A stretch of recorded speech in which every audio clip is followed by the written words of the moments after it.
The House on the Borderland by William Hope Hodgson. Chapter 1. From the manuscript, discovered in 1877 by Messrs. Tonneson and Berignog in the ruins that lie to the south of the village of Crayton, in the west of Ireland, set out here with notes. To my father, whose feet tread the lost aeons. Open the door and listen. Only the wind's muffled roar and the glisten of tears round the moon, and in fancy the tread of vanishing shoon out in the night with the dead. Hush and hark to the sorrowful cry of the wind in the dark. Hush and hark, without murmur or sigh, to shoon that tread the lost aeons, to the sound that bids you to die. Hush and hark, shoon of the dead. Author's Introduction to the Manuscript. Many are the hours in which I have pondered upon the story that is set forth in the following pages. I trust that my instincts are not awry when they prompt me to leave the account in simplicity as it was handed to me. And the manuscript itself, you must picture me when first it was given into my care, turning it over curiously and making a swift, jerky examination. A small book it is, but thick and all, save the very last pages, filled with a quaint but legible handwriting, and writ very close. I have the queer, faint, pit-water smell of it in my nostrils now as I write, and my fingers have subconscious memories of the soft, cloggy feel of the long, damp pages. I read, and in reading lift the curtains of the impossible that blind the mind, and looked out into the unknown. Amid stiff, abrupt sentences I wandered, and presently I had no fault to charge against their abrupt tellings, for, better far than my own ambitious phrasings, is the mutilated story capable of bringing home all that the old recluse of the vanished house had striven to tell. Of the simple, stiffly given account of weird and extraordinary matters I will say little. It lies before you. The inner story must be uncovered personally by each reader according to ability and desire. And even should any fail to see, as now I see, the shadowed picture and conception of that to which one may well give the accepted titles of heaven and hell, yet can I promise certain thrills, merely taking the story as a story. William Hope Hodgson, December 17th, 1907. Chapter 1. The Finding of the Manuscript. Right away, in the west of Ireland, lies a tiny hamlet called Crayton. It is situated alone at the base of a low hill. Far around there spreads a waste of bleak and totally inhospitable country, where, here and there, at great intervals, one may come upon the ruins of some long, desolate cottage, unthatched and stark. The whole land is bare and unpeopled, the very earth scarcely covering the rock that lies beneath it, and with which the country abounds, in places rising out of the soil in wave-shaped ridges. Yet, in spite of its desolation, my friend Tonneson and I had elected to spend our vacation there. He had stumbled on the place by mere chance the year previously, during the course of a long walking tour, and discovered the possibilities for the angler in a small and unnamed river that runs past the outskirts of the little village. I have said that the river is without name. I may add that no map that I have hitherto consulted has shown either village or stream. They seem to have entirely escaped observation. Indeed, they might never exist at all, that the average guide tells one. Possibly this can be partly accounted for by the fact that the nearest railway station, Ardrahan, is some 40 miles distant. It was early one warm evening when my friend and I arrived in Crayton. We had reached Ardrahan previous night, sleeping there in rooms hired at the village post office, and leaving in good time on the following morning, clinging insecurely to one of the typical jaunting cars. It had taken us all day to accomplish our journey over some of the roughest tracks imaginable, with the result that we were thoroughly tired and somewhat bad-tempered. However, the tent had to be erected and our goods stowed away before we could think of food or rest, and so we set to work with the aid of our driver, and soon had the tent up upon a small patch of ground just outside the little village and quite near to the river. Then, Having stored all our belongings, we dismissed the driver, as he had to make his way back as speedily as possible, and told him to come across to us at the end of a fortnight. We had brought sufficient provisions to last us for that space of time, and water we could get from the stream. Fuel we did not need, as we had included a small oil stove among our outfit, and the weather was fine and warm. It was Tonnison's idea to camp out instead of getting lodgings in one of the cottages. As he put it, there was no joke in sleeping in a room with a numerous family of healthy Irish in one corner and the pigsty in the other, while overhead a ragged colony of roosting fowls distributed their blessings impartially, and the whole place so full of peat smoke that it made a fellow sneeze his head off just to put it inside the doorway. Tonnison had got the stove lit now, and was busy cutting slices of bacon into the frying pan, so I took the kettle and walked down to the river for water. On the way I had to pass close to a little group of the village people, who eyed me curiously, but not in any unfriendly manner, though none of them ventured a word.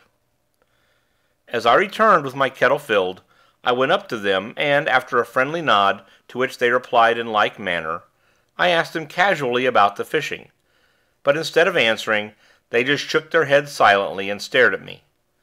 I repeated the question, addressing more particularly a great gaunt fellow at my elbow, yet again I received no answer. Then the man turned to a comrade and said something rapidly in a language that I did not understand, and at once the whole crowd of them fell to jabbering in what, after a few moments, I guessed to be pure Irish. At the same time they cast many glances in my direction. For a minute, perhaps, they spoke amongst themselves thus. Then the man I had addressed faced round at me and said something. By the expression of his face I guessed that he, in turn, was questioning me, but now I had to shake my head, and indicate that I did not comprehend what it was they wanted to know, and so we stood looking at one another, until I heard Tonnison calling to me to hurry up with the kettle. Then, with a smile and a nod, I left them, and all in the little crowd smiled and nodded in return, though their faces still betrayed their puzzlement. It was evident, I reflected as I went towards the tent, that the inhabitants of these few huts in the wilderness did not know a word of English, and when I told Tonnison, he remarked that he was aware of the fact, and more, that it was not at all uncommon in that part of the country, where the people often lived and died in their isolated hamlets without ever coming in contact with the outside world. "I wish we had got the driver to interpret for us before he left," I remarked, as we sat down to our meal. "It seems so strange for the people of this place not even to know what we've come for." Tonnison grunted an assent, and thereafter was silent for a while. Later, after having satisfied our appetites somewhat, we began to talk, laying our plans for the morrow. Then, after a smoke, we closed the flap of the tent, and prepared to turn in. "I suppose there's no chance of those fellows outside taking anything?" I asked, as we rolled ourselves in our blankets. Tonnison said that he did not think so, at least while we were about, and as he went on to explain, we could lock up everything, except the tent, in the big chest that we had brought to hold our provisions. I agreed to this, and soon we were both asleep. Next morning early, we rose and went for a swim in the river, after which we dressed and had breakfast. Then we roused out our fishing tackle and overhauled it, by which time, our breakfast having settled somewhat, we made all secure within the tent, and strode off in the direction my friend had explored on his previous visit. During the day we fished happily, working steadily upstream, and by evening we had one of the prettiest creels of fish that I had seen for a long while. Returning to the village, we made a good feed off our day's spoil, after which, having selected a few of the finer fish for our breakfast, we presented the remainder to the group of villagers who had assembled at a respectful distance to watch our doings. They seemed wonderfully grateful, and heaped mountains of what I presumed to be Irish blessings upon our heads. Thus we spent several days, having splendid sport, and first-rate appetites to do justice upon our prey. We were pleased to find how friendly the villagers were inclined to be, and that there was no evidence of their having ventured to meddle with our belongings during our absences. It was on a Tuesday that we arrived in Crayton, and it would be on the Sunday following that we made a great discovery. Hitherto we had always gone upstream. On that day, however, we laid aside our rods, and, taking some provisions, set off for a long ramble in the opposite direction.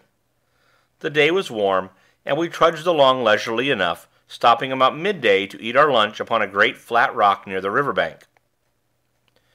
Afterward we sat and smoked a while, resuming our walk only when we were tired of inaction.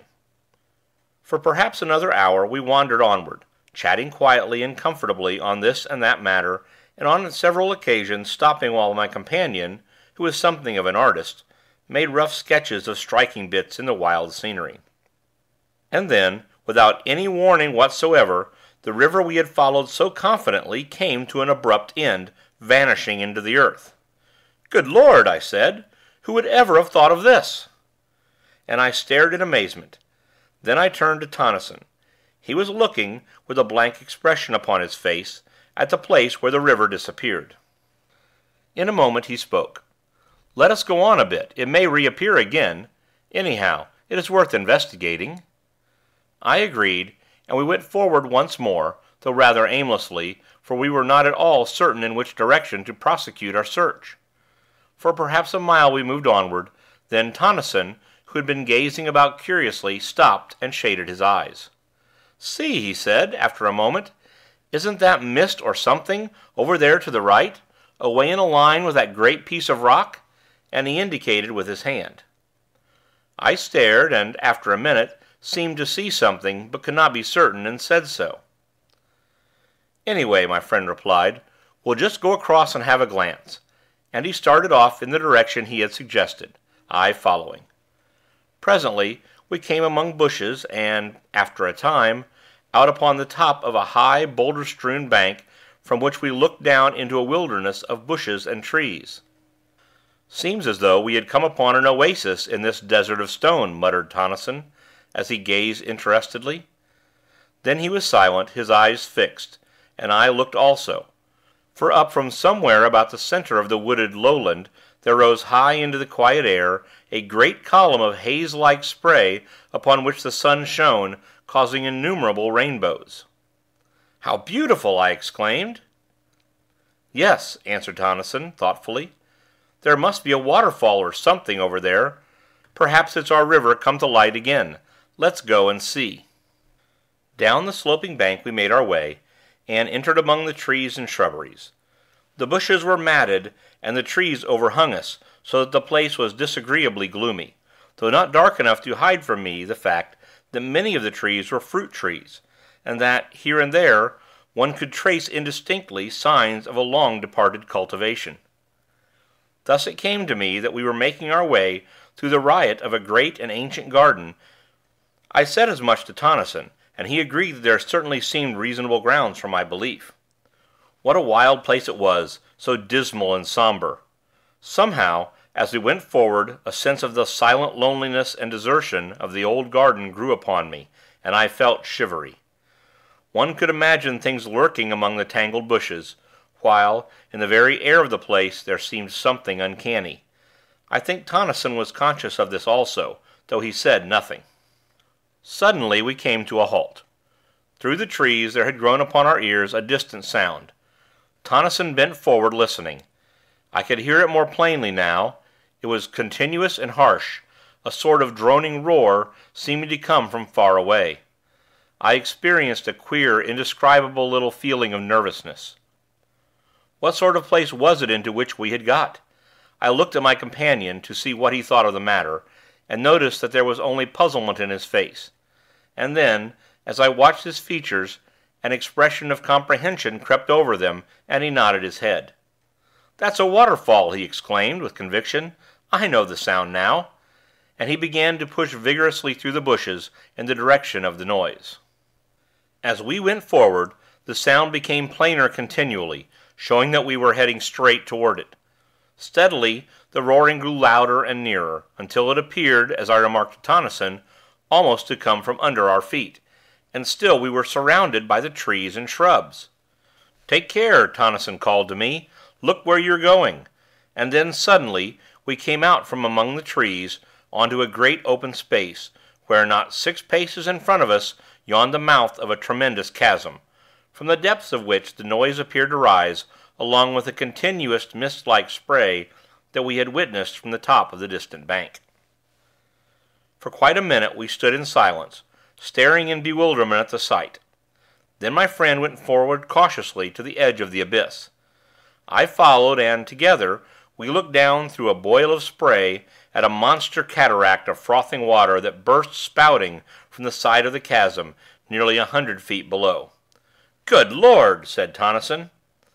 I was silent, and rather awed.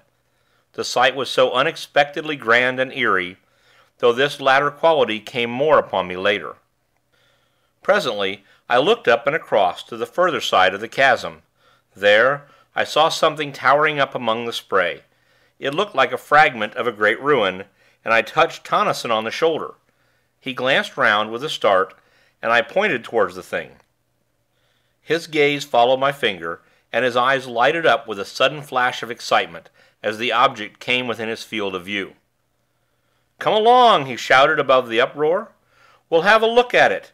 There's something queer about this place. I feel it in my bones." And he started off, round the edge of the crater-like abyss. As we neared this new thing, I saw that I had not been mistaken in my first impression. It was undoubtedly a portion of some ruined building, yet now I made out that it was not built upon the edge of the chasm itself, as I had first supposed, but perched almost at the extreme end of a huge spur of rock that jutted out some 50 or 60 feet over the abyss. In fact, the jagged mass of ruin was literally suspended in mid-air. Arriving opposite it, we walked out onto the projecting arm of rock, and I must confess to having felt an intolerable sense of terror as I looked down from that dizzy perch into the unknown depths below us, into the deeps from which there rose ever the thunder of the falling water and the shroud of rising spray.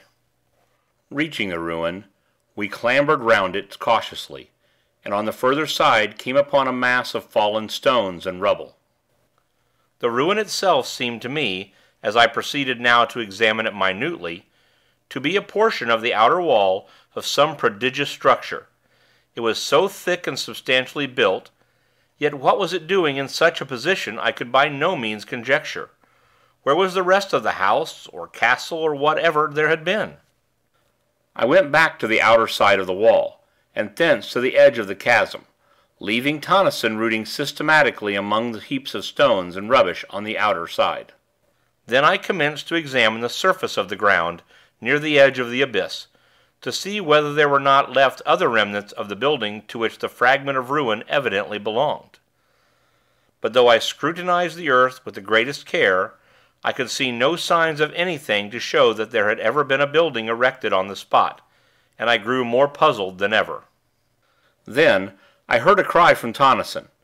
He was shouting my name excitedly, and without delay I hurried along the rocky promontory to the ruin. I wondered whether he had hurt himself, and then the thought came that perhaps he had found something. I reached the crumbled wall and climbed round.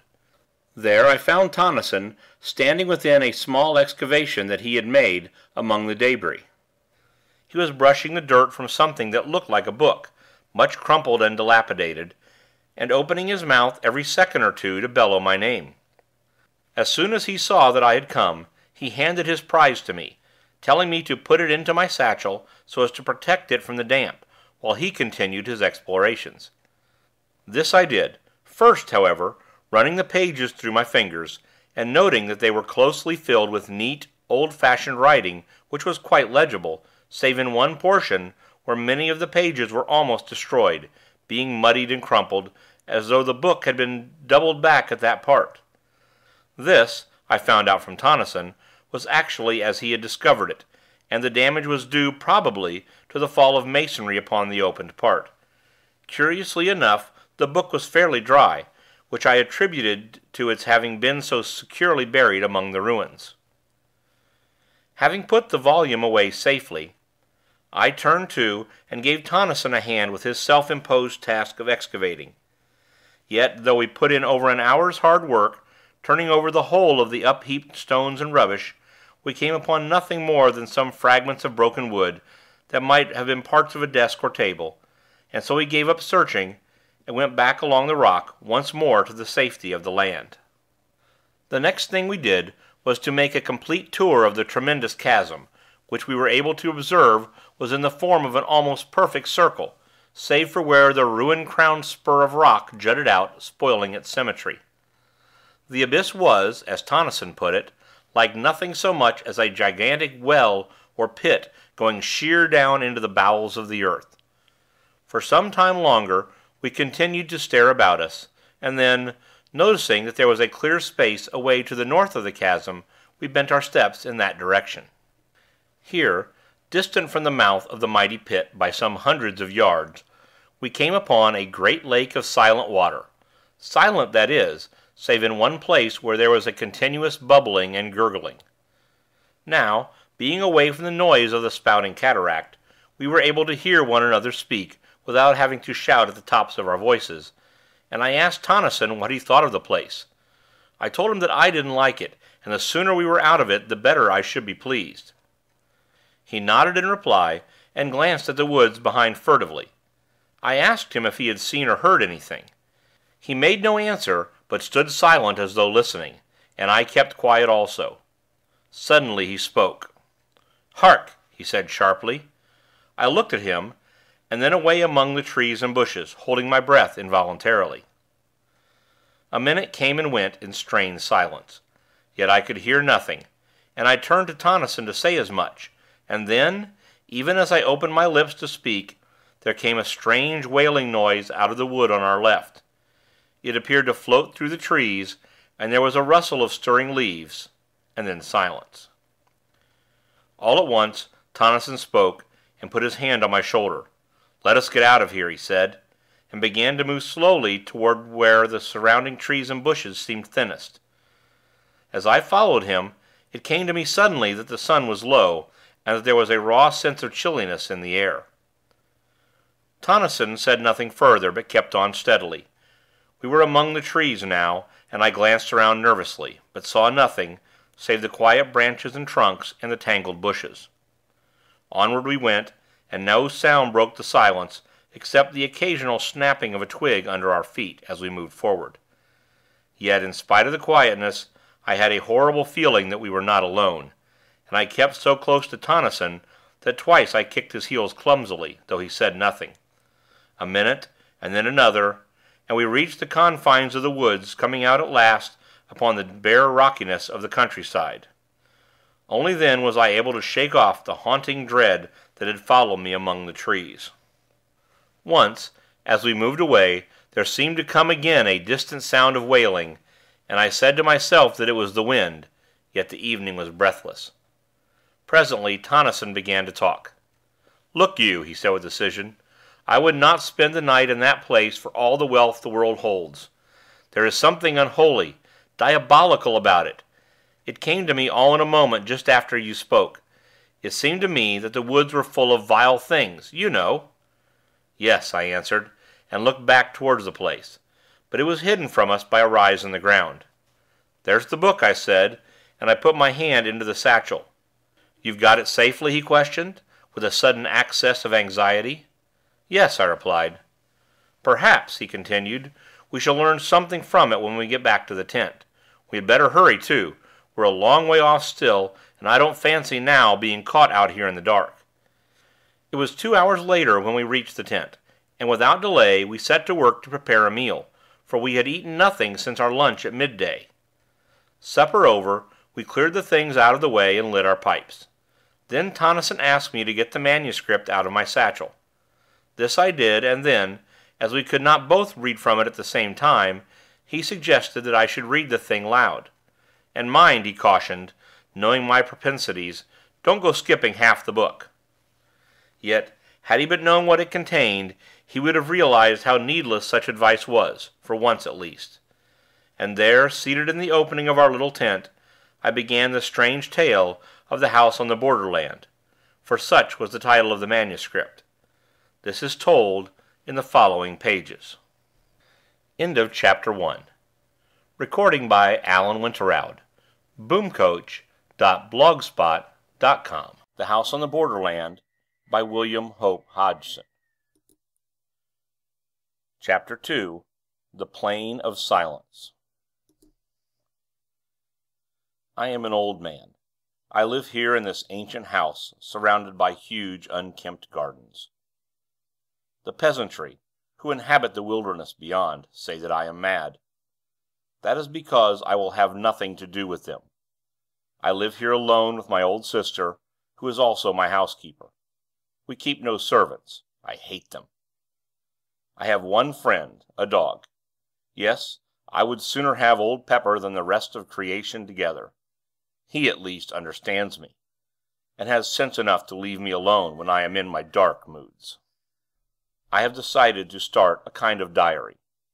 It may enable me to record some of the thoughts and feelings that I cannot express to anyone.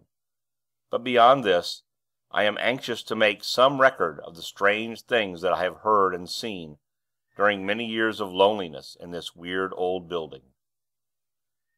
For a couple of centuries, this house has had a reputation, a bad one, and until I bought it, for more than 80 years no one had lived here. Consequently, I got the old place at a ridiculously low figure. I am not superstitious, but I have ceased to deny that things happen in this old house, things that I cannot explain, and therefore I must needs ease my mind by writing down an account of them to the best of my ability. Though should this, my diary, ever be read when I am gone, the readers will but shake their heads and be the more convinced that I was mad. This house, how ancient it is! Though its ages strike one less, perhaps, than the quaintness of the structure, which is curious and fantastic to the last degree. Little curved towers and pinnacles, with outlines suggestive of leaping flames, predominate, while the body of the building is in the form of a circle. I have heard that there is an old story, told amongst the country people, to the effect that the devil built the place. However, that is as may be.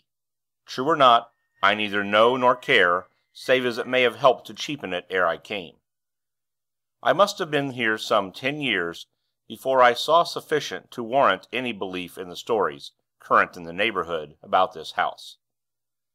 It is true that I had, on at least a dozen occasions, seen, vaguely, things that puzzled me, and perhaps had felt more than I had seen. Then, as the years passed, bringing age upon me, I became often aware of something unseen, yet unmistakably present, in the empty rooms and corridors. Still, it was, as I have said, many years before I saw any real manifestations of the so-called supernatural. It was not Halloween. If I were telling a story for amusement's sake, I should probably place it on that night of nights, but this is a true record of my own experiences, and I would not put pen to paper to amuse anyone. No, it was after midnight on the morning of the 21st day of January. I was sitting reading, as is often my custom, in my study.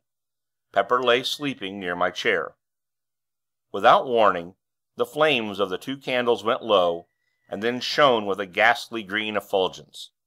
I looked up quickly, and as I did so I saw the light sink into a dull ruddy tint, so that the rooms glowed with a strange, heavy, crimson twilight that gave the shadows behind the chairs and tables a double depth of blackness. And wherever the light struck, it was as though luminous blood had been splashed over the room.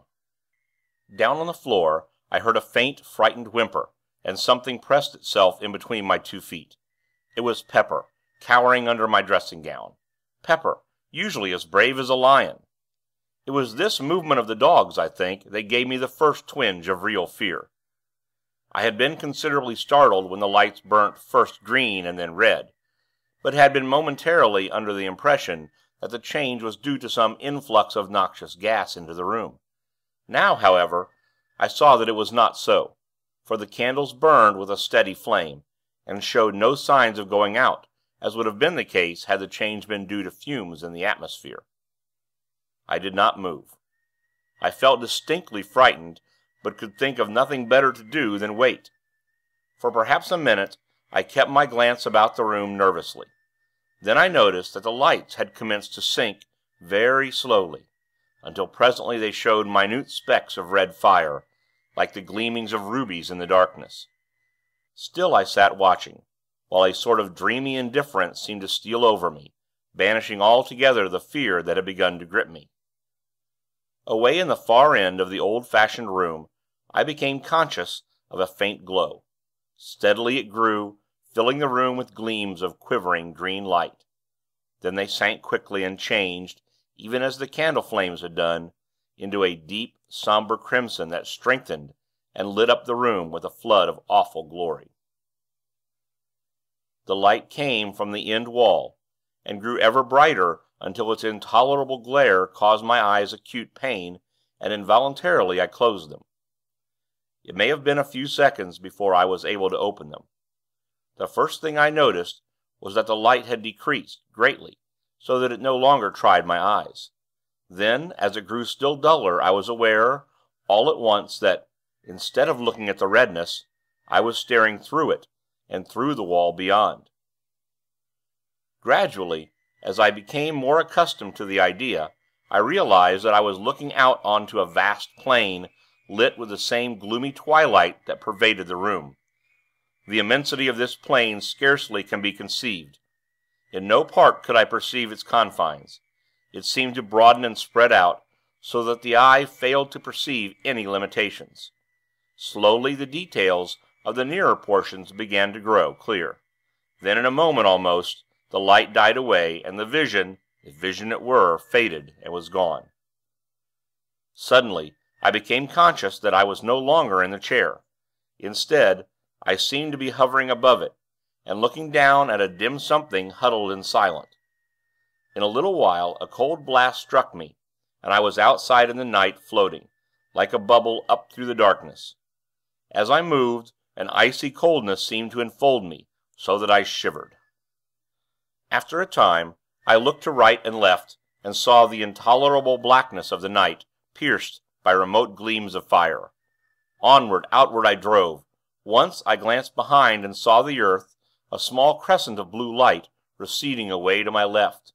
Further off, the sun, a splash of white flame, burned vividly against the dark. An indefinite period passed. Then, for the last time, I saw the earth, an enduring globule of radiant blue, swimming in an eternity of ether. And there I, a fragile flake of soul dust, flickered silently across the void, from the distant blue into the expanse of the unknown. A great while seemed to pass over me, and now I could nowhere see anything. I had passed beyond the fixed stars, and plunged into the huge blackness that waits beyond. All this time I had experienced little, save a sense of lightness and cold discomfort. Now, however, the atrocious darkness seemed to creep into my soul, and I became filled with fear and despair. What was going to become of me? Where was I going? Even as the thoughts were formed, there grew against the impalpable blackness that wrapped me a faint tinge of blood. It seemed extraordinarily remote and mist-like, yet at once the feeling of oppression was lightened, and I no longer despaired. Slowly, the distant redness became plainer and larger, until, as I drew nearer, it spread out into a great somber glare, dull and tremendous. Still I fled onward, and presently I had come so close that it seemed to stretch beneath me, like a great ocean of somber red. I could see little, save that it appeared to spread out interminably in all directions. In a further space, I found that I was descending upon it, and soon I sank into a great sea of sullen, red-hued clouds. Slowly I emerged from these, and there, below me, I saw the stupendous plain that I had seen from my room in this house that stands upon the borders of the silences. Presently I landed and stood, surrounded by a great waste of loneliness. The place was lit with a gloomy twilight that gave an impression of indescribable desolation. Afar to my right, within the sky, there burnt a gigantic ring of dull red fire, from the outer edge of which were projected huge writhing flames, darted and jagged. The interior of this ring was black, black as the gloom of the outer night. I comprehended at once that it was from this extraordinary sun that the place derived its doleful light. From that strange source of light, I glanced down again to my surroundings. Everywhere I looked, I saw nothing but the same flat weariness of interminable plain. Nowhere could I descry any signs of life, not even the ruins of some ancient habitation. Gradually I found that I was being borne forward, floating across the flat waste. For what seemed an eternity I moved onward. I was unaware of any great sense of impatience, though some curiosity and a vast wonder were with me continually. Always I saw around me the breadth of that enormous plain, and always I searched for some new thing to break its monotony, but there was no change, only loneliness, silence, and desert. Presently, in a half-conscious manner, I noticed that there was a faint mistiness, ruddy in hue, lying over its surface. Still, when I looked more intently, I was unable to say that it was really mist, for it appeared to blend with the plain, giving it a peculiar unrealness, and conveying to the senses the idea of unsubstantiality. Gradually, I began to weary with the sameness of the thing, yet it was a great time before I perceived any signs of the place towards which I was being conveyed. At first, I saw it far ahead, like a long hillock on the surface of the plain. Then, as I drew nearer, I perceived that I had been mistaken, for instead of a low hill, I made out now a chain of great mountains, whose distant peaks towered up into the red gloom until they were almost lost to sight. End of Chapter 2. Recording by Alan Winterrowd. Boomcoach.blogspot.com. The House on the Borderland by William Hope Hodgson. Chapter 3. The House in the Arena. And so, after a time, I came to the mountains. Then the course of my journey was altered, and I began to move along their bases, until, all at once, I saw that I had come opposite to a vast rift opening into the mountains. Through this I was borne, moving at no great speed. On either side of me huge scarped walls of rock-like substance rose sheer. Far overhead I discerned a thin ribbon of red, where the mouth of the chasm opened among inaccessible peaks. Within was gloom, deep and somber and chilly silence. For a while I went onward steadily, and then at last I saw ahead a deep red glow that told me I was near upon the further opening of the gorge. A minute came and went, and I was at the exit of the chasm, staring out upon an enormous amphitheater of mountains. Yet of the mountains and the terrible grandeur of the place I recked nothing, for I was confounded with amazement to behold, at a distance of several miles, and occupying the center of the arena, a stupendous structure built apparently of green jade. Yet, in itself, it was not the discovery of the building that had so astonished me, but the fact, which became every moment more apparent, that in no particular save in color and its enormous size did the lonely structure vary from this house in which I live. For a while I continued to stare fixedly. Even then I could scarcely believe that I saw aright. In my mind a question formed, reiterating incessantly, "What does it mean? What does it mean?" And I was unable to make answer, even out of the depths of my imagination. I seemed capable only of wonder and fear. For a time longer I gazed, noting continually some fresh point of resemblance that attracted me. At last, wearied and sorely puzzled, I turned from it, to view the rest of the strange place onto which I had intruded. Hitherto I had been so engrossed in my scrutiny of the house that I had given only a cursory glance round. Now, as I looked, I began to realize upon what sort of place I had come. The arena, for so I have termed it, appeared a perfect circle of about 10 to 12 miles in diameter, the house, as I have mentioned before, standing in the center. The surface of the place, like to that of the plain, had a peculiar misty appearance that was yet not mist. From a rapid survey, my glance passed quickly upward along the slopes of the circling mountains. How silent they were! I think that this same abominable stillness was more trying to me than anything that I had so far seen or imagined. I was looking up now at the great crags towering so loftily. Up there, the impalpable redness gave a blurred appearance to everything. And then, As I peered curiously, a new terror came to me. For away up among the dim peaks to my right, I had descried a vast shape of blackness, giant-like. It grew upon my sight. It had an enormous equine head with gigantic ears, and seemed to peer steadfastly down into the arena. There was that about the pose that gave me the impression of an eternal watchfulness, of having warded that dismal place through unknown eternities. Slowly, the monster became plainer to me, and then, suddenly, my gaze sprang from it to something further off and higher among the crags. For a long minute I gazed fearfully. I was strangely conscious of something not altogether unfamiliar, as though something stirred in the back of my mind.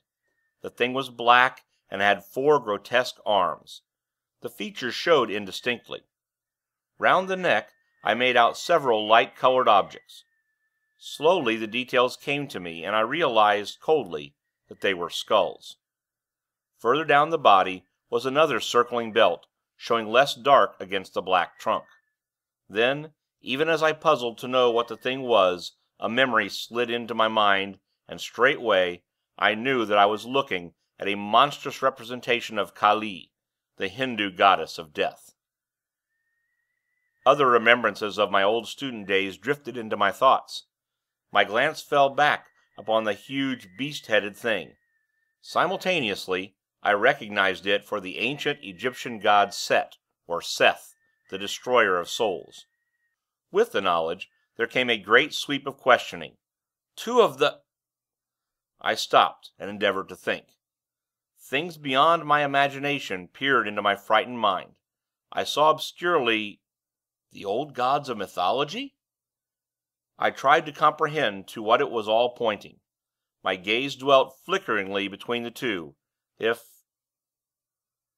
An idea came swiftly, and I turned, and glanced rapidly upward, searching the gloomy crags away to my left. Something loomed out under a great peak, a shape of grayness. I wondered I had not seen it earlier, and then remembered I had not yet viewed that portion. I saw it more plainly now. It was, as I have said, gray. It had a tremendous head, but no eyes. That part of its face was blank.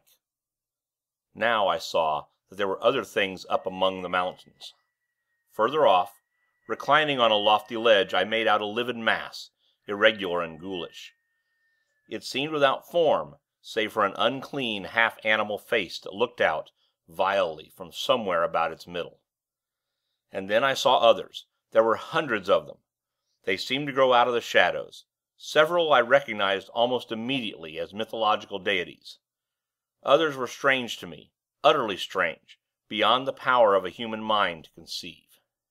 On each side I looked and saw more continually. The mountains were full of strange things, beast gods, and horrors so atrocious and bestial that possibility and decency deny any further attempt to describe them.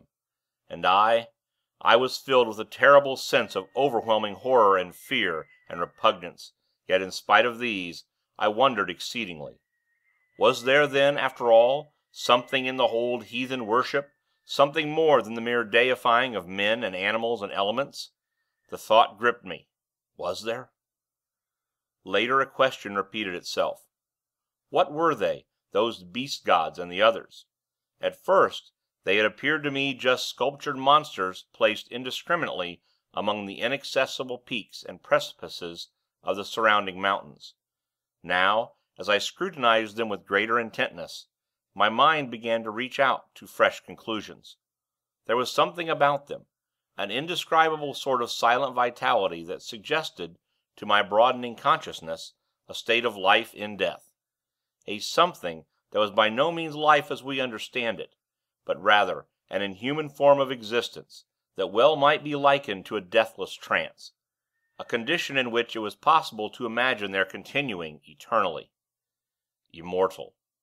The word rose in my thoughts unbidden, and straightway I grew to wondering whether this might be the immortality of the gods. And then, in the midst of my wondering and musing, something happened. Until then, I had been staying just within the shadow of the exit of the great rift. Now, Without volition on my part, I drifted out of the semi-darkness, and began to move slowly across the arena, toward the house. At this, I gave up all thoughts of those prodigious shapes above me, and could only stare frightenedly at the tremendous structure towards which I was being conveyed so remorselessly. Yet though I searched earnestly, I could discover nothing that I had not already seen, and so became gradually calmer. Presently I had reached a point more than halfway between the house and the gorge. All around was spread the stark loneliness of the place and the unbroken silence. Steadily I neared the great building.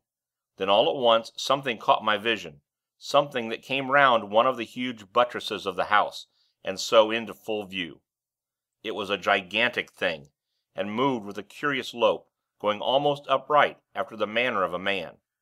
It was quite unclothed, and had a remarkable luminous appearance. Yet it was the face that attracted and frightened me the most. It was the face of a swine. Silently, intently I watched this horrible creature, and forgot my fear momentarily in my interest in its movements.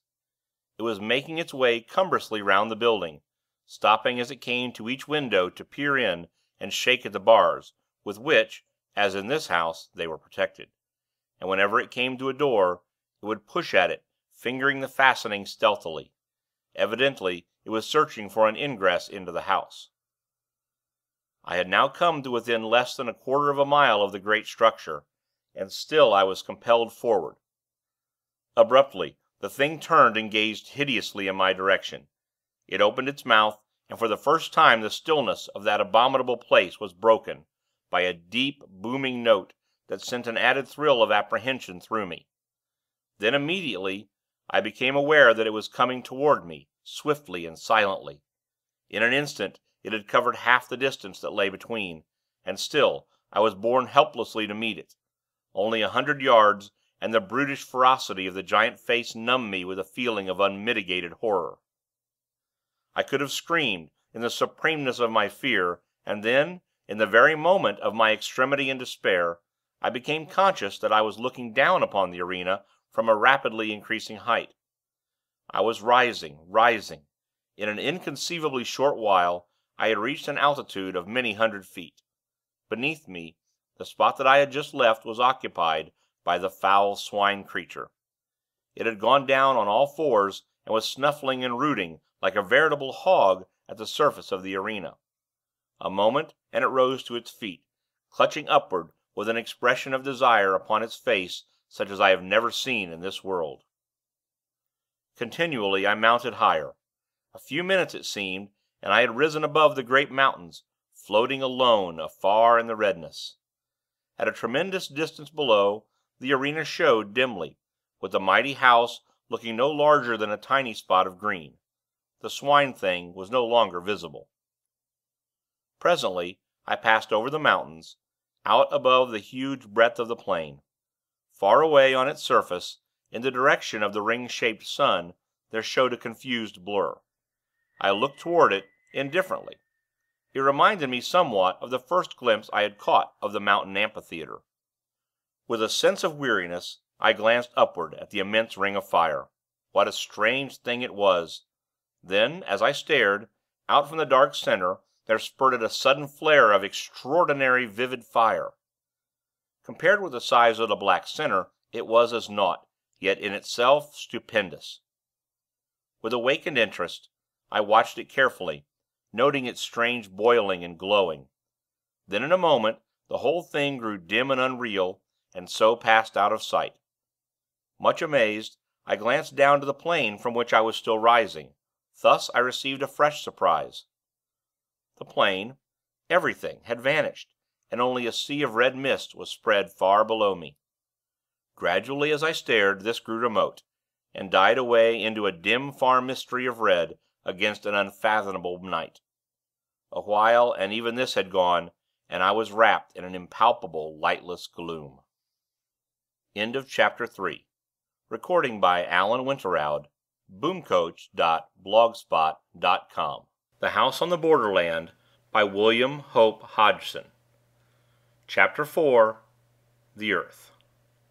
Thus I was, and only the memory that I had lived through the dark once before served to sustain my thoughts. A great time passed, ages, and then a single star broke its way through the darkness. It was the first of one of the outlying clusters of this universe. Presently it was far behind, and all about me shone the splendor of the countless stars. Later, years it seemed, I saw the sun, a clot of flame. Around it, I made out presently several remote specks of light, the planets of the solar system. And so I saw the earth again, blue and unbelievably minute. It grew larger and became defined. A long space of time came and went, and then at last I entered into the shadow of the world, plunging headlong into the dim and holy earth night. Overhead were the old constellations, and there was a crescent moon. Then, as I neared the earth's surface, a dimness swept over me, and I appeared to sink into a black mist. For a while I knew nothing. I was unconscious. Gradually, I became aware of a faint, distant whining. It became plainer. A desperate feeling of agony possessed me. I struggled madly for breath, and tried to shout. A moment, and I got my breath more easily.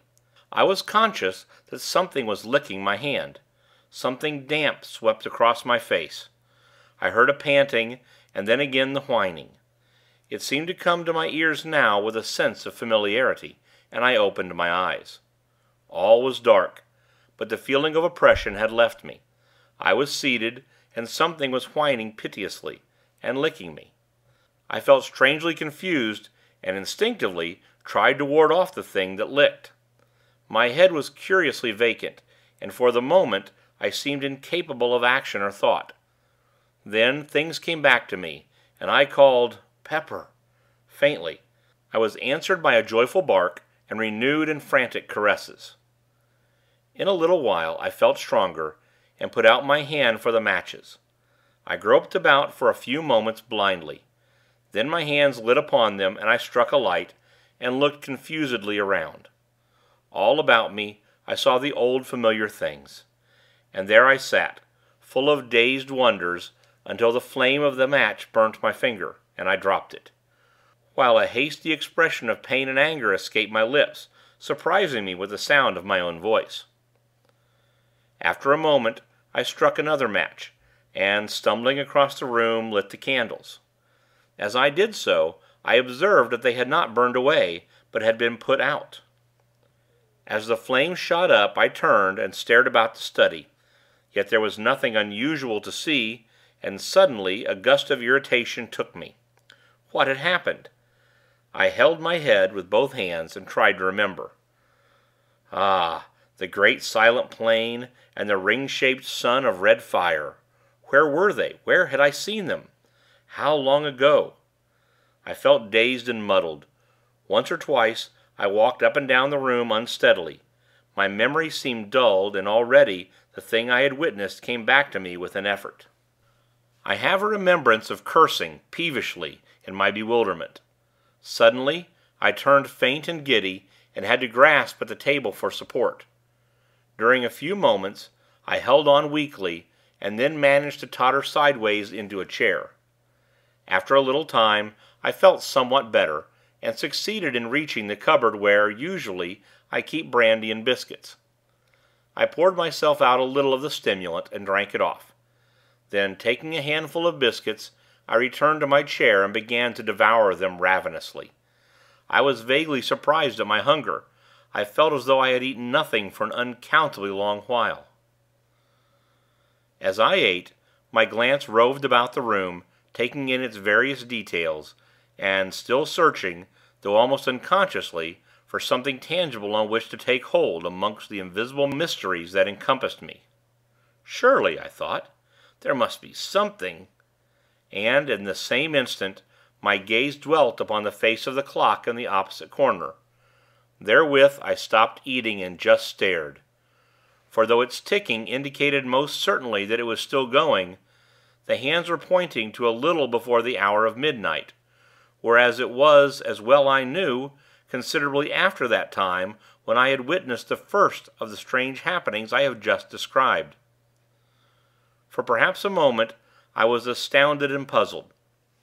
Had the hour been the same as when I had last seen the clock, I should have concluded that the hands had stuck in one place, while the internal mechanism went on as usual; but that would in no way account for the hands having traveled backward.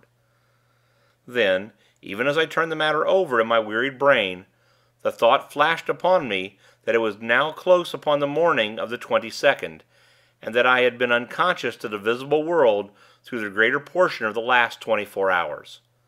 The thought occupied my attention for a full minute. Then I commenced to eat again. I was still very hungry.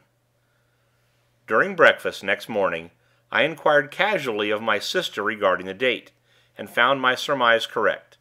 I had indeed been absent, at least in spirit, for nearly a day and a night. My sister asked me no questions, for it is not by any means the first time that I have kept to my study for a whole day, and sometimes a couple of days at a time, when I have been particularly engrossed in my books or work. And so the days pass on, and I am still filled with a wonder to know the meaning of all that I saw on that memorable night. Yet well I know that my curiosity is little likely to be satisfied. End of Chapter 4. Recording by Alan Winterrowd.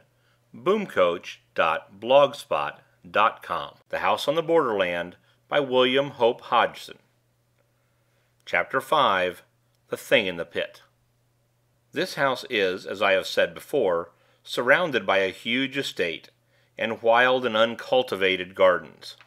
Away at the back, distant some 300 yards, is a dark, deep ravine, spoken of as the Pit by the peasantry. At the bottom runs a sluggish stream, so overhung by trees as scarcely to be seen from above. In passing, I must explain that this river has a subterranean origin, emerging suddenly at the east end of the ravine, and disappearing as abruptly beneath the cliffs that form its western extremity. It was some months after my vision, if vision it were, of the great plain that my attention was particularly attracted to the Pit. I happened, one day, to be walking along its southern edge, when, suddenly, several pieces of rock and shale were dislodged from the face of the cliff immediately beneath me, and fell with a sullen crash through the trees. I heard them splash in the river at the bottom, and then silence. I should not have given this incident more than a passing thought, had not Pepper at once begun to bark savagely; nor would he be silent when I bade him, which is most unusual behavior on his part. Feeling that there must be some one or something in the Pit, I went back to the house quickly for a stick.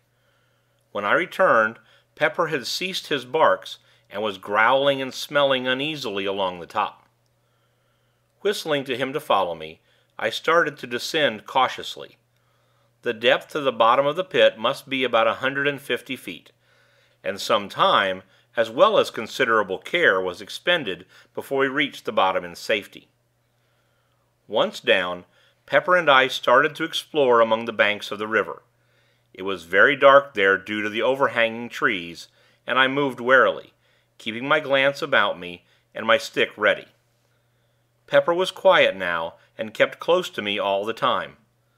Thus we searched right up one side of the river, without hearing or seeing anything. Then we crossed over, by the simple method of jumping, and commenced to beat our way back through the underbrush. We had accomplished, perhaps, half the distance, when I heard again the sound of falling stones on the other side, the side from which we had just come. One large rock came thundering down through the tree tops, struck the opposite bank, and bounded into the river, driving a great jet of water right over us. At this, Pepper gave out a deep growl, then stopped and pricked up his ears. I listened also. A second later, a loud, half-human, half-pig-like squeal sounded from among the trees, abruptly about halfway up the south cliff. It was answered by a similar note from the bottom of the Pit. At this, Pepper gave a short, sharp bark, and, springing across the little river, disappeared into the bushes. Immediately afterward, I heard his barks increase in depth and number, and in between there sounded a noise of confused jabbering. This ceased, and in the succeeding silence there rose a semi-human yell of agony. Almost immediately, Pepper gave a long-drawn howl of pain, and then the shrubs were violently agitated, and he came running out with his tail down, and glancing as he ran over his shoulder. As he reached me, I saw that he was bleeding from what appeared to be a great claw wound in the side that had almost laid bare his ribs. Seeing Pepper thus mutilated, a furious feeling of anger seized me, and whirling my staff, I sprang across, and into the bushes from which Pepper had emerged. As I forced my way through, I thought I heard a sound of breathing. Next instant, I had burst into a little clear space, just in time to see something, livid white in color, disappear among the bushes on the opposite side. With a shout, I ran toward it. But though I struck and probed among the bushes with my stick, I neither saw nor heard anything further, and so returned to Pepper. There, after bathing his wound in the river, I bound my wetted handkerchief around his body, having done which we retreated up the ravine and into the daylight again. On reaching the house, my sister inquired what had happened to Pepper, and I told her he had been fighting with a wildcat, of which I had heard there were several about.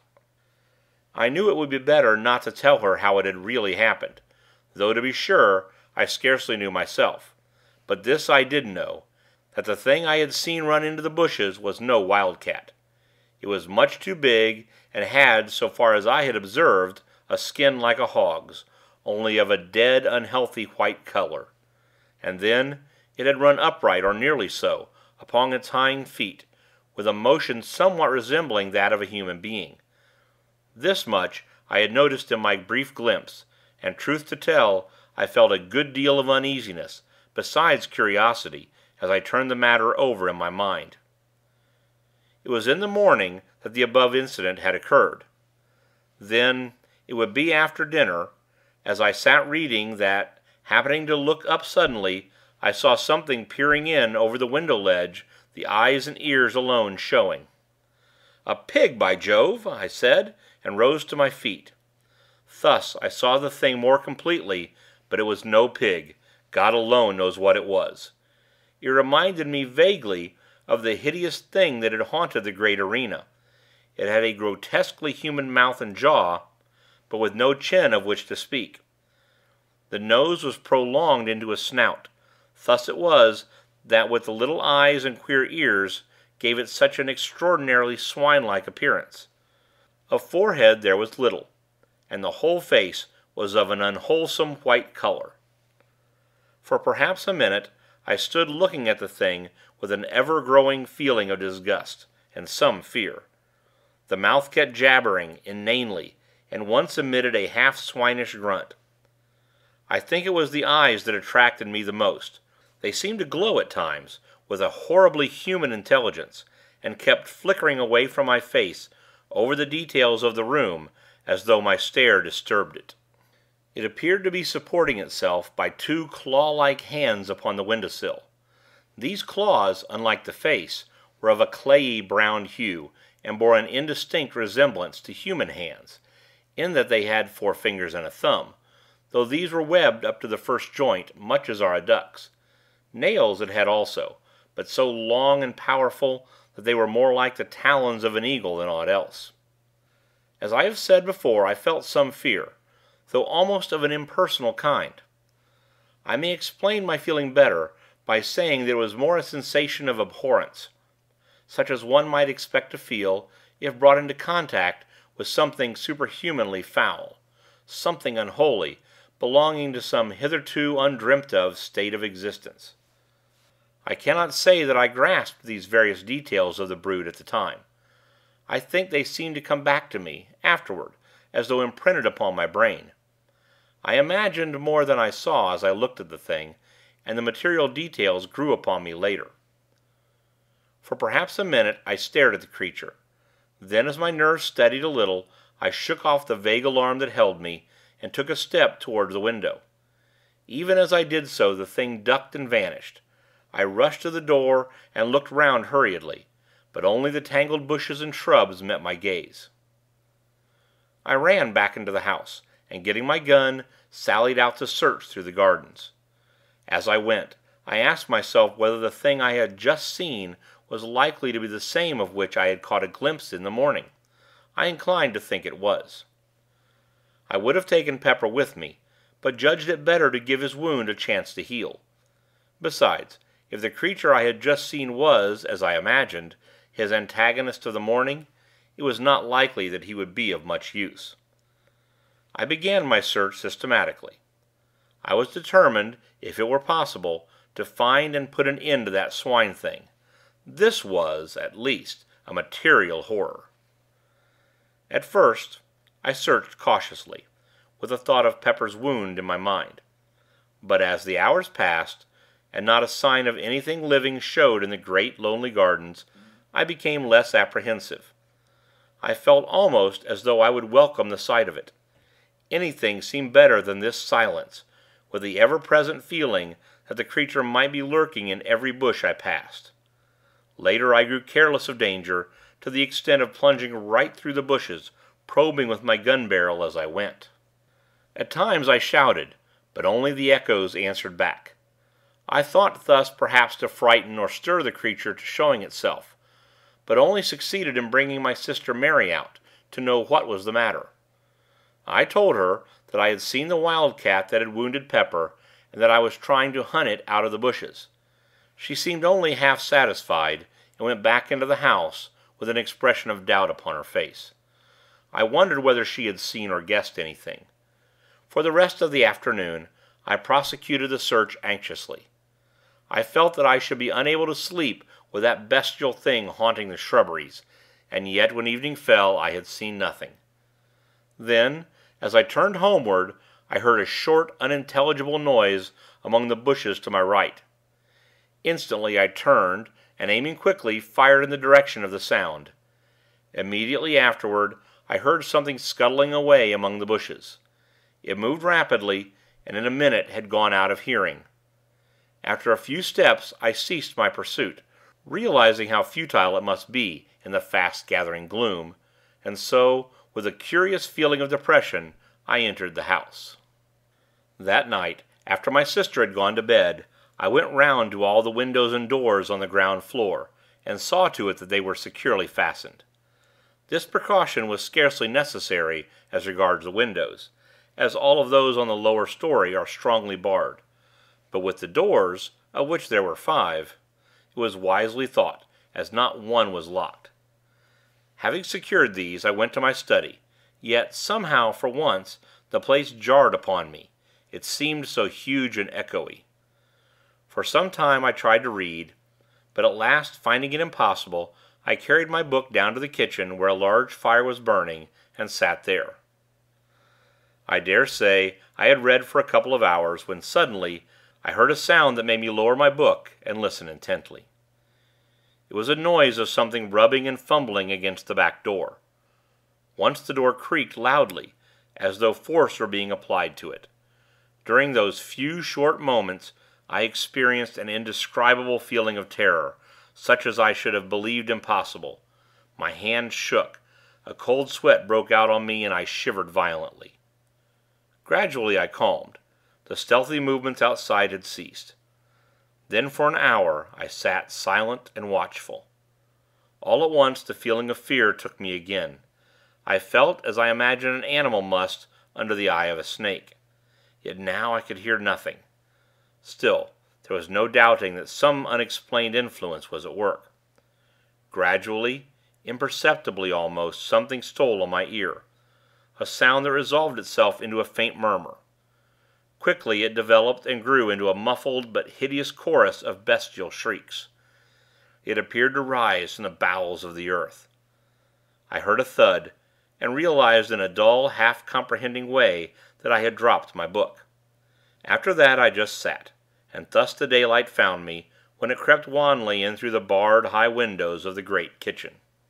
With the dawning light, the feeling of stupor and fear left me, and I came more into possession of my senses. Thereupon I picked up my book, and crept to the door to listen. Not a sound broke the chilly silence. For some minutes I stood there; then, very gradually and cautiously, I drew back the bolt, and opening the door, peeped out. My caution was unneeded. Nothing was to be seen, save the gray vista of dreary, tangled bushes and trees, extending to the distant plantation. With a shiver, I closed the door, and made my way quietly up to bed. Chapter 5. Recording by Alan Winterrowd. Boomcoach.blogspot.com. The House on the Borderland, by William Hope Hodgson. Chapter 6. The Swine Things. It was evening, a week later. My sister sat in the garden knitting. I was walking up and down reading. My gun leant up against the wall of the house, for since the advent of that strange thing in the gardens, I had deemed it wise to take precautions. Yet through the whole week there had been nothing to alarm me, either by sight or sound, so that I was able to look back calmly to the incident, though still with a sense of unmitigated wonder and curiosity. I was, as I have just said, walking up and down, and somewhat engrossed in my book. Suddenly I heard a crash, away in the direction of the pit. With a quick movement, I turned and saw a tremendous column of dust rising high in the evening air. My sister had risen to her feet, with a sharp exclamation of surprise and fright. Telling her to stay where she was, I snatched up my gun and ran toward the pit. As I neared it, I heard a dull rumbling sound that grew quickly into a roar, split with deeper crashes, and up from the pit drove a fresh volume of dust. The noise ceased, though the dust still rose tumultuously. I reached the edge and looked down, but could see nothing save a boil of dust clouds swirling hither and thither. The air was so full of the small particles that they blinded and choked me, and finally I had to run out from the smother to breathe. Gradually the suspended matter sank, and hung in a panoply over the mouth of the pit. I could only guess at what had happened. That there had been a landslip of some kind I had little doubt, but the cause was beyond my knowledge, and yet, even then, I had half imaginings, for already the thought had come to me of those falling rocks, and that thing in the bottom of the pit. But in the first minutes of confusion, I failed to reach the natural conclusion to which the catastrophe pointed. Slowly the dust subsided, until presently I was able to approach the edge, and look down. For a while I peered impotently, trying to see through the reek. At first it was impossible to make out anything. Then as I stared, I saw something below to my left that moved. I looked intently toward it, and presently made out another, and then another, 3 dim shapes that appeared to be climbing up the side of the pit. I could see them only indistinctly. Even as I stared and wondered, I heard a rattle of stones somewhere to my right. I glanced across, but could see nothing. I leant forward, and peered over and down into the pit just beneath where I stood, and saw no further than a hideous white swine face that had risen to within a couple of yards of my feet. Below it I could make out several others. As the thing saw me, it gave a sudden uncouth squeal, which was answered from all parts of the pit. At that, a gust of horror and fear shook me, and bending down, I discharged my gun right into its face. Straightway the creature disappeared, with a clatter of loose earth and stones. There was a momentary silence, to which probably I owe my life, for during it I heard a quick patter of many feet, and turning sharply saw a troop of the creatures coming towards me at a run. Instantly I raised my gun and fired at the foremost, who plunged headlong with a hideous howling. Then I turned to run. More than halfway from the house to the pit, I saw my sister. She was coming toward me. I could not see her face distinctly, as the dusk had fallen, but there was fear in her voice as she called to know why I was shooting. "Run!" I shouted in reply. "Run for your life!"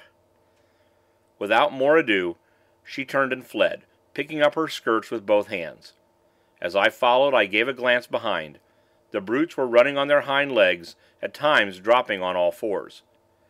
I think it must have been the terror in my voice that spurred Mary to run so, for I feel convinced that she had not, as yet, seen those hell creatures that pursued. On we went, my sister leading. Each moment, the nearing sounds of the footsteps told me that the brutes were gaining on us rapidly. Fortunately, I am accustomed to live in some ways an active life. As it was, the strain of the race was beginning to tell severely upon me. Ahead I could see the back door. Luckily it was open. I was some half-dozen yards behind Mary now, and my breath was sobbing in my throat. Then something touched my shoulder. I wrenched my head round quickly, and saw one of those monstrous pallid faces close to mine. One of the creatures, having outrun its companions, had almost overtaken me. Even as I turned, it made a fresh grab. With a sudden effort, I sprang to one side, and swinging my gun by the barrel, brought it crashing down upon the foul creature's head. The thing dropped, with an almost human groan. Even this short delay had been nearly sufficient to bring the rest of the brutes down upon me, so that, without an instant's waste of time, I turned and ran for the door. Reaching it, I burst into the passage, then turning quickly, slammed and bolted the door, just as the first of the creatures rushed against it with a sudden shock. My sister sat gasping in a chair. She seemed in a fainting condition, but I had no time then to spend on her. I had to make sure that all the doors were fastened. Fortunately they were. The one leading from my study into the gardens was the last to which I went. I had just had time to note that it was secured when I thought I heard a noise outside. I stood perfectly silent and listened. Yes, now I could distinctly hear a sound of whispering, and something slithered over the panels with a rasping, scratchy noise. Evidently some of the brutes were feeling with their claw hands about the door to discover whether there were any means of ingress. That the creatures should so soon have found the door was, to me, a proof of their reasoning capabilities. It assured me that they must not be regarded by any means as mere animals. I had felt something of this before, when that first thing peered in through my window. Then I had applied the term superhuman to it, with an almost instinctive knowledge that the creature was something different from the brute beast. Something beyond human, yet in no good sense, but rather as something foul and hostile to the great and good in humanity. In a word, as something intelligent and yet inhuman. The very thought of the creatures filled me with revulsion. Now I bethought me of my sister, and going to the cupboard, I got out a flask of brandy and a wine-glass. Taking these, I went down to the kitchen, carrying a lighted candle with me. She was not sitting in the chair, but had fallen out, and was lying upon the floor, face downward. Very gently I turned her over, and raised her head somewhat. Then I poured a little of the brandy between her lips. After a while she shivered slightly. A little later she gave several gasps, and opened her eyes. In a dreamy, unrealizing way she looked at me. Then her eyes closed slowly, and I gave her a little more of the brandy. For perhaps a minute longer she lay silent, breathing quickly. All at once her eyes opened again, and it seemed to me as I looked that the pupils were dilated, as though fear had come with returning consciousness. Then, with a movement so unexpected that I started backward, she sat up. Noticing that she seemed giddy, I put out my hand to steady her. At that, she gave a loud scream, and scrambling to her feet, ran from the room. For a moment I stayed there, kneeling and holding the brandy flask. I was utterly puzzled and astonished. Could she be afraid of me? But no, why should she? I could only conclude that her nerves were badly shaken, and that she was temporarily unhinged. Upstairs I heard a door bang loudly, and I knew that she had taken refuge in her room. I put the flask down on the table. My attention was distracted by a noise in the direction of the back door. I went toward it and listened. It appeared to be shaken, as though some of the creatures struggled with it silently, but it was far too strongly constructed and hung to be easily moved. Out in the gardens rose a continuous sound. It might have been mistaken by a casual listener for the grunting and squealing of a herd of pigs. But as I stood there, it came to me that there was a sense and meaning to all those swinish noises. Gradually, I seemed able to trace a semblance in it to human speech, glutinous and sticky, as though each articulation were made with difficulty. Yet nevertheless, I was becoming convinced that it was no mere medley of sounds, but a rapid interchange of ideas. By this time, it had grown quite dark in the passages, and from these there came all the varied cries and groans of which an old house is so full after nightfall. It is, no doubt, because things are then quieter, and one has more leisure to hear. Also, there may be something in the theory that the sudden change of temperature at sundown affects the structure of the house somewhat, causing it to contract and settle, as it were, for the night. However, this is as may be, but on that night in particular I would gladly have been quit of so many eerie noises. It seemed to me that each crack and creak was the coming of one of those things along the dark corridors, though I knew in my heart that this could not be, for I had seen myself that all the doors were secure. Gradually, however, these sounds grew on my nerves to such an extent that, were it only to punish my cowardice, I felt I must make the round of my basement again, and, if anything were there, face it. And then I would go up to my study, for I knew sleep was out of the question, with the house surrounded by creatures, half beasts, half something else, and entirely unholy. Taking the kitchen lamp down from its hook, I made my way from cellar to cellar, and room to room, through pantry and coal-hole, along passages, and into the 101 little blind alleys and hidden nooks that formed the basement of the old house.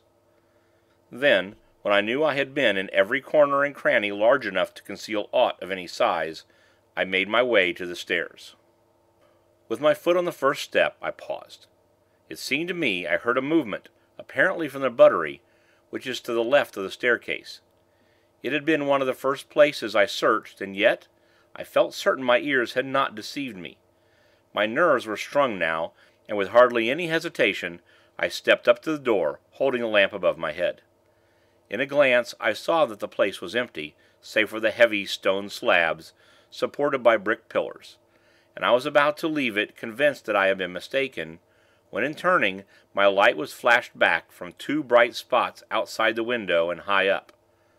For a few moments I stood there staring, then they moved, revolving slowly and throwing out alternate scintillations of green and red, at least so it appeared to me. I knew then that they were eyes. Slowly I traced the shadowy outline of one of the things. It appeared to be holding on to the bars of the window, and its attitude suggested climbing. I went nearer to the window and held the light higher. There was no need to be afraid of the creature. The bars were strong, and there was little danger of its being able to move them. And then, suddenly, in spite of the knowledge that the brute could not reach to harm me, I had a return of the horrible sensation of fear that had assailed me on that night a week previously. It was the same feeling of helpless, shuddering fright. I realized dimly that the creature's eyes were looking into mine with a steady, compelling stare. I tried to turn away, but could not. I seemed, now, to see this window through a mist. Then I thought other eyes came and peered, and yet others, until a whole galaxy of malignant staring orbs seemed to hold me in thrall. My head began to swim and throb violently. Then I was aware of a feeling of acute physical pain in my left hand. It grew more severe, and literally forced my attention. With a tremendous effort I glanced down, and with that the spell that had held me was broken. I realized then that I had, in my agitation, unconsciously caught hold of the hot lamp glass and burnt my hand badly. I looked up to the window again. The misty appearance had gone, and now I saw that it was crowded with dozens of bestial faces. With a sudden access of rage, I raised the lamp and hurled it, full at the window. It struck the glass, smashing a pane, and passed between two of the bars, out into the garden, scattering burning oil as it went. I heard several loud cries of pain, and, as my sight became accustomed to the dark, I discovered that the creatures had left the window. Pulling myself together, I groped for the door, and having found it, made my way upstairs, stumbling at each step. I felt dazed, as though I had received a blow on the head. At the same time my hands smarted badly, and I was full of a nervous, dull rage against those things. Reaching my study, I lit the candles. As they burnt up, their rays were reflected from the rack of firearms on the side wall. At the sight, I remembered that I had there a power which, as I had proved earlier, seemed as fatal to those monsters as to more ordinary animals, and I determined I would take the offensive. First of all, I bound up my hand, for the pain was fast becoming intolerable. After that it seemed easier, and I crossed the room to the rifle stand. There I selected a heavy rifle, an old and tried weapon, and having procured ammunition, I made my way up into one of the small towers with which the house is crowned. From there, I found that I could see nothing. The gardens presented a dim blur of shadows, a little blacker perhaps where the trees stood. That was all, and I knew that it was useless to shoot down into all that darkness. The only thing to be done was to wait for the moon to rise, then I might be able to do a little execution.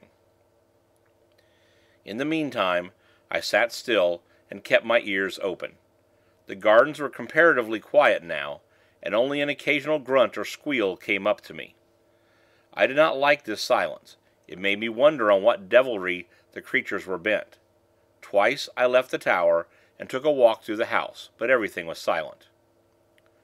Once I heard a noise from the direction of the pit, as though more earth had fallen. Following this, and lasting for some 15 minutes, there was a commotion among the denizens of the gardens. This died away, and after that all was again quiet. About an hour later, the moon's light showed above the distant horizon. From where I sat, I could see it over the trees, but it was not until it rose clear of them that I could make out any of the details in the gardens below. Even then, I could see none of the brutes, until, happening to crane forward, I saw several of them lying prone up against the wall of the house. What they were doing I could not make out. It was, however, a chance too good to be ignored, and taking aim, I fired at the one directly beneath. There was a shrill scream, and as the smoke cleared away, I saw that it had turned on its back and was writhing feebly. Then it was quiet. The others had disappeared. Immediately after this, I heard a loud squeal in the direction of the pit. It was answered 100 times from every part of the garden. This gave me some notion of the number of the creatures, and I began to feel that the whole affair was becoming even more serious than I had imagined. As I sat there, silent and watchful, the thought came to me. Why was all this? What were these things? What did it mean? Then my thoughts flew back to that vision, though even now I doubt whether it was a vision, of the Plain of Silence. What did that mean, I wondered? And that thing in the arena? Ugh! Lastly, I thought of the house I had seen in that faraway place. That house, so like this in every detail of external structure, that it might have been modeled from it, or this from that. I had never thought of that. At this moment, there came another long squeal from the pit, followed a second later by a couple of shorter ones. At once the garden was filled with answering cries. I stood up quickly and looked over the parapet. In the moonlight, it seemed as though the shrubberies were alive. They tossed hither and thither, as though shaken by a strong, irregular wind, while a continuous rustling and a noise of scampering feet rose up to me. Several times I saw the moonlight gleam on running white figures among the bushes, and twice I fired. The second time my shot was answered by a short squeal of pain. A minute later the gardens lay silent. From the pit came a deep, hoarse babble of swine talk. At times angry cries smote the air, and they would be answered by multitudinous gruntings. It occurred to me that they were holding some kind of a council, perhaps to discuss the problem of entering the house. Also, I thought that they seemed much enraged, probably by my successful shots. It occurred to me that now would be a good time to make a final survey of our defenses. This I proceeded to do at once, visiting the whole of the basement again, and examining each of the doors. Luckily they are all, like the back one, built of solid, iron-studded oak. Then I went upstairs to the study. I was more anxious about this door. It is palpably of a more modern make than the others, and though a stout piece of work, it has little of their ponderous strength. I must explain here that there is a small raised lawn on this side of the house, upon which this door opens, the windows of the study being barred on this account. All the other entrances, excepting the great gateway which is never opened, are in the lower story. End of Chapter 6. Recording by Alan Winterrowd, boomcoach.blogspot.com. The House on the Borderland by William Hope Hodgson. Chapter 7. The Attack. I spent some time puzzling how to strengthen the study door. Finally, I went down to the kitchen, and with some trouble brought up several heavy pieces of timber. These I wedged up slantwise against it from the floor, nailing them top and bottom. For half an hour I worked hard, and at last got it shored to my mind. Then, feeling easier, I resumed my coat, which I had laid aside, and proceeded to attend to one or two matters before returning to the tower. It was whilst thus employed that I heard a fumbling at the door, and the latch was tried. Keeping silence, I waited. Soon I heard several of the creatures outside. They were grunting to one another softly. Then for a moment there was quietness. Suddenly there sounded a quick low grunt, and the door creaked under a tremendous pressure. It would have burst inward but for the supports I had placed. The strain ceased as quickly as it had begun, and there was more talk. Presently one of the things squealed softly, and I heard the sound of others approaching. There was a short confabulation, then again silence, and I realized that they had called several more to assist. Feeling that now was the supreme moment, I stood ready with my rifle presented. If the door gave, I would at least slay as many as possible. Again came the low signal, and once more the door creaked under a huge force. For a minute perhaps the pressure was kept up, and I waited nervously, expecting each moment to see the door come down with a crash. But no, the struts held, and the attempt proved abortive. Then followed more of their horrible grunting talk, and whilst it lasted I thought I distinguished the noise of fresh arrivals. After a long discussion, during which the door was several times shaken, they became quiet once more, and I knew that they were going to make a third attempt to break it down. I was almost in despair. The props had been severely tried in the two previous attacks, and I was sorely afraid that this would prove too much for them. At that moment, like an inspiration, a thought flashed into my troubled brain. Instantly, for it was no time to hesitate, I ran from the room, and up stair after stair. This time, it was not to one of the towers that I went, but out onto the flat, leaded roof itself. Once there, I raced across to the parapet that walls it round, and looked down. As I did so, I heard the short, grunted signal, and even up there, caught the crying of the door under the assault. There was not a moment to lose, and leaning over, I aimed quickly and fired. The report rang sharply, and, almost blending with it, came the loud splut of the bullet striking its mark. From below, rose a shrill wail, and the door ceased its groaning. Then, as I took my weight from off the parapet, a huge piece of the stone coping slid from under me, and fell with a crash among the disorganized throng beneath. Several horrible shrieks quavered through the night air, and then I heard a sound of scampering feet. Cautiously I looked over. In the moonlight I could see the great coping stone lying right across the threshold of the door. I thought I saw something under it, several things, white, but I could not be sure. And so a few minutes passed. As I stared, I saw something come round out of the shadow of the house. It was one of the things. It went up to the stone silently, and bent down. I was unable to see what it did. In a minute it stood up. It had something in its talons, which it put to its mouth and tore at. For the moment I did not realize. Then slowly I comprehended.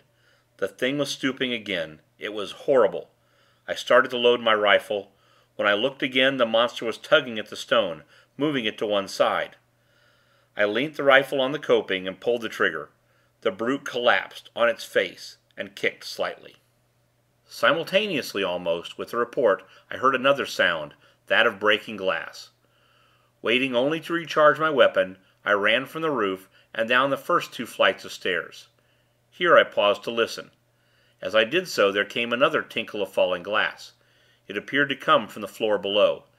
Excitedly, I sprang down the steps, and, guided by the rattle of the window sash, reached the door of one of the empty bedrooms, at the back of the house. I thrust it open. The room was but dimly illuminated by the moonlight, most of the light being blotted out by moving figures at the window. Even as I stood, one crawled through into the room. Leveling my weapon, I fired point blank at it, filling the room with a deafening bang. When the smoke cleared, I saw that the room was empty, and the window free. The room was much lighter. The night air blew in coldly through the shattered panes. Down below, in the night, I could hear a soft moaning, and a confused murmur of swine voices. Stepping to one side of the window, I reloaded, and then stood there, waiting. Presently, I heard a scuffling noise. From where I stood in the shadow, I could see, without being seen. Nearer came the sounds, and then I saw something come up above the sill, and clutch at the broken window frame. It caught a piece of the woodwork, and now, I could make out that it was a hand and arm. A moment later, the face of one of the swine creatures rose into view. Then, before I could use my rifle, or do anything, there came a sharp crack, crack, and the window frame gave way under the weight of the thing. Next instant, a squashing thud, and a loud outcry, told me that it had fallen to the ground. With a savage hope that it had been killed, I went to the window. The moon had gone behind a cloud, so that I could see nothing, though a steady hum of jabbering, just beneath where I stood, indicated that there were several more of the brutes close at hand. As I stood there, looking down, I marveled how it had been possible for the creatures to climb so far, for the wall is comparatively smooth, while the distance to the ground must be at least 80 feet. All at once, as I bent peering, I saw something indistinctly that cut the gray shadow of the house side with a black line. It passed the window to the left, at a distance of about 2 feet. Then, I remembered that it was a gutter pipe that had been put there some years ago to carry off the rainwater.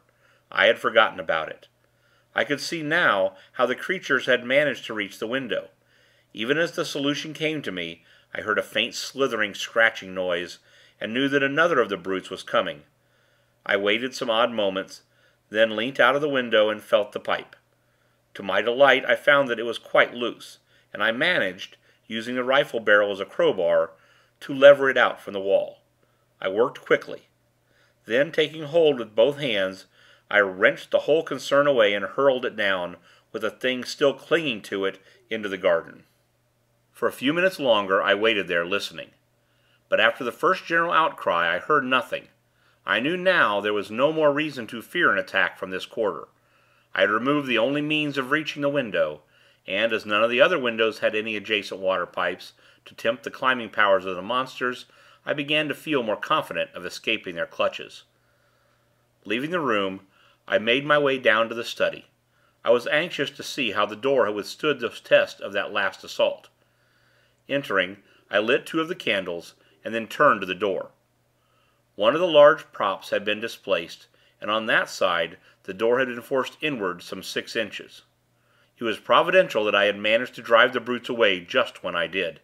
And that coping stone! I wondered vaguely how I had managed to dislodge it. I had not noticed it loose as I took my shot, and then, as I stood up, it had slipped away from beneath me. I felt that I owed the dismissal of the attacking force more to its timely fall than to my rifle. Then the thought came that I had better seize this chance to shore up the door again.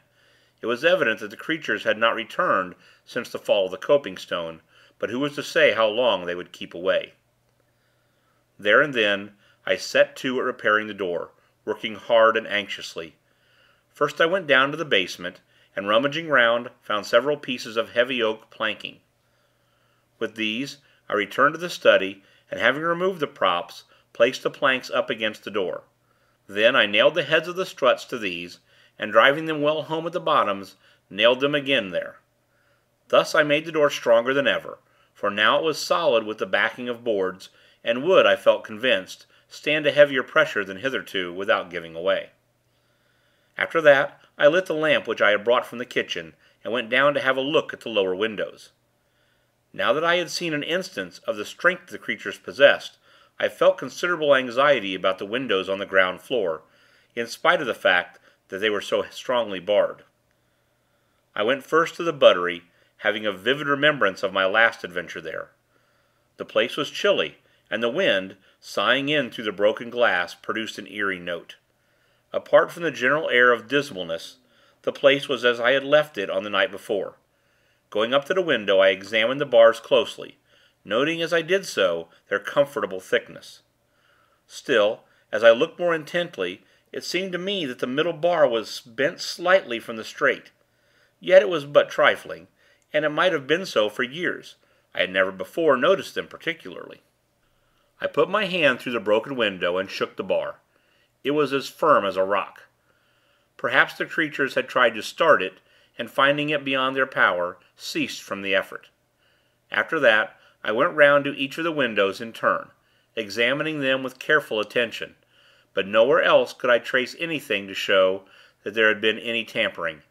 Having finished my survey, I went back to the study, and poured myself out a little brandy, then to the tower to watch. Chapter 7. Recording by Alan Winterrowd. Boomcoach.blogspot.com. The House on the Borderland by William Hope Hodgson. Chapter 8. After the Attack. It was now about 3 a.m., and presently the eastern sky began to pale with the coming of dawn. Gradually the day came, and by its light I scanned the gardens earnestly, but nowhere could I see any signs of the brutes. I leaned over, and glanced down at the foot of the wall, to see whether the body of the thing I had shot the night before was still there. It was gone. I supposed that the others of the monsters had removed it during the night. Then I went down onto the roof, and crossed over to the gap from which the coping stone had fallen. Reaching it, I looked over. Yes, there was the stone, as I had seen it last, but there was no appearance of anything beneath it, nor could I see the creatures I had killed after its fall. Evidently they had also been taken away. I turned and went down to my study. There I sat down wearily. I was thoroughly tired. It was quite light now, though the sun's rays were not as yet perceptibly hot. A clock chimed the hour of 4. I awoke with a start, and looked round hurriedly. The clock in the corner indicated that it was 3 o'clock. It was already afternoon. I must have slept for nearly 11 hours. With a jerky movement, I sat forward in the chair and listened. The house was perfectly silent. Slowly I stood up and yawned. I felt desperately tired still, and sat down again, wondering what it was that had waked me. It must have been the clock striking, I concluded presently, and was commencing to doze off, when a sudden noise brought me back once more to life. It was the sound of a step, as of a person moving cautiously down the corridor toward my study. In an instant, I was on my feet and grasping my rifle. Noiselessly I waited. Had the creatures broken in, whilst I slept? Even as I questioned, the steps reached my door, halted momentarily, and then continued down the passage. Silently, I tiptoed to the door and peeped out. Then I experienced such a feeling of relief as must a reprieved criminal. It was my sister. She was going towards the stairs.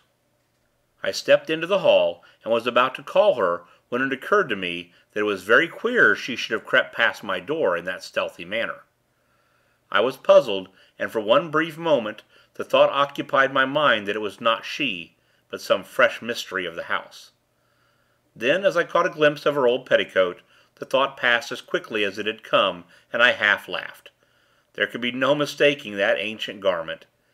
Yet I wondered what she was doing, and, remembering her condition of mind on the previous day, I felt it might be best to follow quietly, taking care not to alarm her, and see what she was going to do. If she behaved rationally, well and good. If not, I should have to take steps to restrain her. I could run no unnecessary risks under the danger that threatened us. Quickly, I reached the head of the stairs, and paused a moment. Then I heard a sound that sent me leaping down at a mad rate. It was the rattle of bolts being unshot. That foolish sister of mine was actually unbarring the back door. Just as her hand was on the last bolt, I reached her. She had not seen me, and the first thing she knew I had a hold of her arm. She glanced up quickly, like a frightened animal, and screamed aloud. "Come, Mary," I said sternly. "What is the meaning of this nonsense? Do you mean to tell me you don't understand the nature, that you try to throw our 2 lives away in this fashion?" To this, she replied nothing, only trembled, violently, gasping and sobbing, as though in the last extremity of fear. Through some minutes, I reasoned with her, pointed out the need for caution, and asking her to be brave. There was little to be afraid of now, I explained, and I tried to believe that I spoke the truth, but she must be sensible, and not attempt to leave the house for a few days. At last, I ceased in despair. It was no use talking to her. She was obviously not quite herself for the time being. Finally, I told her she had better go to her room if she could not behave rationally. Still she took not any notice, so without any more ado I picked her up in my arms and carried her there. At first she screamed wildly, but had relapsed into silent trembling by the time I reached the stairs. Arriving at her room, I laid her upon the bed. She lay there quietly enough, neither speaking nor sobbing, just shaking in a very ague of fear. I took a rug from a chair near by and spread it over her. I could do nothing more for her, and so crossed to where Pepper lay in a big basket. My sister had taken charge of him since his wound, to nurse him, for it had proved more severe than I had thought, and I was pleased to note that, in spite of her state of mind, she had looked after the old dog carefully. Stooping, I spoke to him, and in reply he licked my hand feebly. He was too ill to do more. Then, going to the bed, I bent over my sister, and asked her how she felt, but she only shook the more, and much as it pained me, I had to admit that my presence seemed to make her worse. And so I left her, locking the door and pocketing the key. It seemed to be the only course to take. The rest of the day I spent between the tower and my study. For food, I brought up a loaf from the pantry, and on this and some claret I lived for that day. What a long, weary day it was! If only I could have gone out into the gardens, as is my wont, I should have been content enough; but to be cooped in this silent house, with no companion save a mad woman and a sick dog, was enough to prey upon the nerves of the hardiest. And out in the tangled shrubberies that surrounded the house lurked, for all I could tell, those infernal swine creatures waiting their chance. Was ever a man in such straits? Once in the afternoon, and again later, I went to visit my sister. The second time, I found her tending Pepper, but at my approach she slid over, unobtrusively, to the far corner, with a gesture that saddened me beyond belief. Poor girl! Her fear cut me intolerably, and I would not intrude on her unnecessarily. She would be better, I trusted, in a few days. Meanwhile, I could do nothing, and I judged it still needful, hard as it seemed, to keep her confined to her room.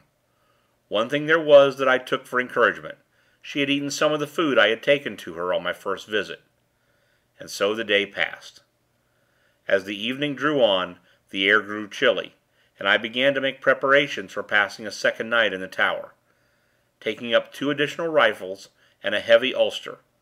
The rifles I loaded, and laid alongside my other, as I intended to make things warm for any of the creatures who might show during the night.